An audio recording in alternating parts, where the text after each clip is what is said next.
Okay, I've sort of destroyed this surrounding on the cable, this emergency brake cable right here. And I'm just going to keep on working, trying to get it off of there. I got to get this spring right here back this way to try to get this cable off of there. Well, this cable here was in terrible shape. It's broken right here, right there, and right here. Probably someone ran over a branch. It could have been involved in an accident or something else. In any case, right here is where it came out of. Well, I should say the lever for this came out of there. Also, I had to cut this. This was hung up in this lever. Now this is the new lever here, but the old one is very similar. Goes up through like that. So now I got to get a new cable, and that's about $50, $60.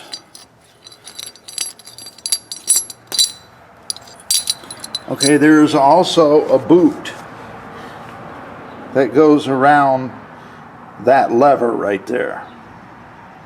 Emergency brake cable lever. And this boot goes in here.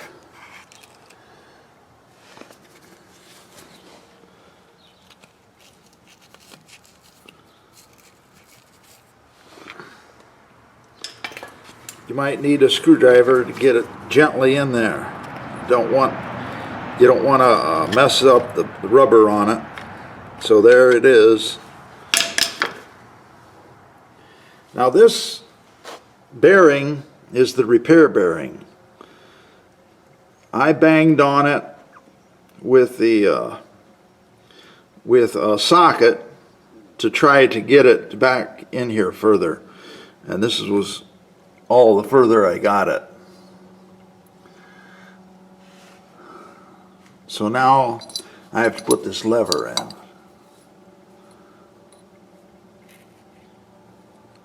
Without messing up the rubber thing. Okay, well, that's about as good as I'm going to get it for now.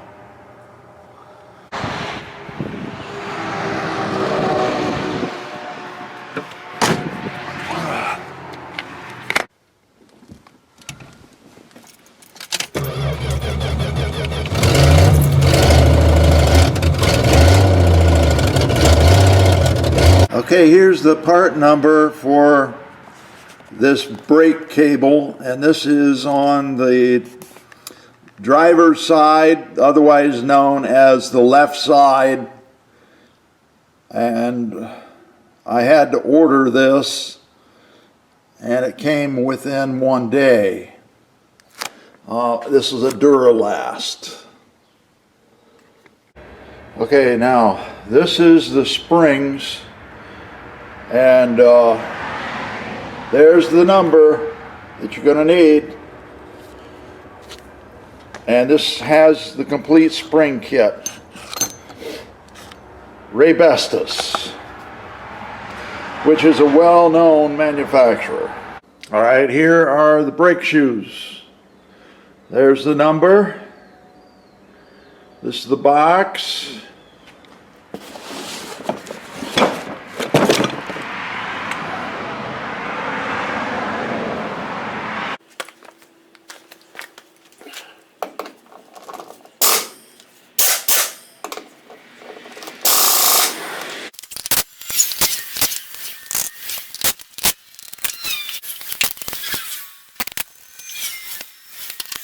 Okay, now this is the passenger side, And I've already taken out the axle.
What I've got here is I've got a piece of 1/2-inch threaded rod right here on this side over here, and on this side over here this piece of steel is about, I would say, 1/2 inch, but maybe 5/8. I would say maybe 5/8, but I'm going to join the two and weld them together, and that'll be part of the slide hammer. Let it cool for a while, and now I'm ready to weld the other side.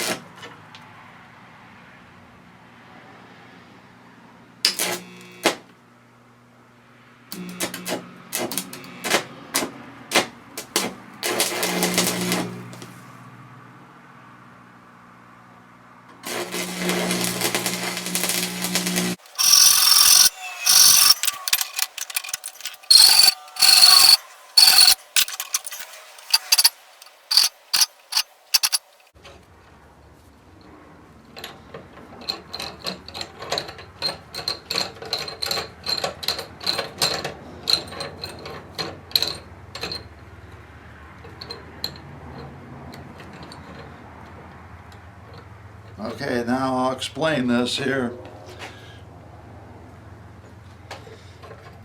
The way this is going to work is, when I want this to go inside the bearing, I'm going to turn it like this.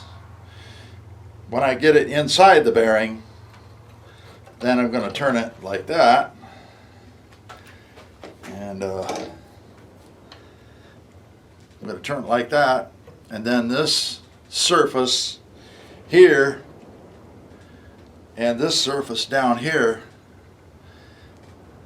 are going to bear on the bearing, and it's kind of loose, so it should work, but if not, we'll have to do some additional work on it. Two problems I ran into. One is this switch right here.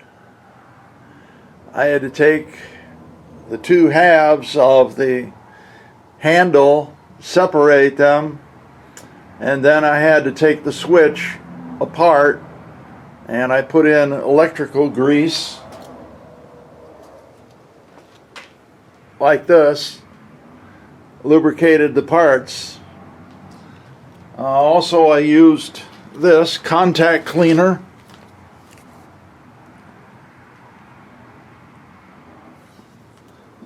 to try to clean out the switch. So I got that back together. This also, I've had to knock off the corners so it would turn. And that's not the end of it. This is the part that goes inside where the bearing is. And I've got to knock off the corners on that also so that it fits into the bearing area.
I made this box here, and it's about 14 inches